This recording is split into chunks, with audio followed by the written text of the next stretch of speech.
थोडा वेळ शांत बसा. आज स्वामी तुमच्यासाठी एक खूप मोठा आणि मनाला स्पर्श करणारा संदेश घेऊन आले आहेत. कधीकधी आपल्याला असं वाटतं की नशीब आपल्या बाजूने नाही. जे करतो ते अर्धवट राहतं, ज्याचं स्वप्न बघतो ते दूर जातं आणि मनात एकच प्रश्न येतो, माझंच का असं होतं?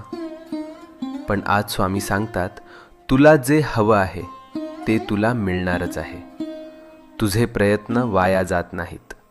तुझं मन दुखतंय म्हणून देव शांत बसलेले नाहीत. ते फक्त योग्य वेळ बनवत आहेत. तुझ्या आयुष्यातून अडथळे शांतपणे दूर होत आहेत. तुला दिसत नाहीये, पण परिस्थिती तुझ्या बाजूने फिरते आहे. ज्याला तू डिले समजतोस ते खरं तर प्रोटेक्शन आहे. तू विचार करतोस, मीच का स्ट्रगल करतोय? हे माझ्याच आयुष्यात का होतंय?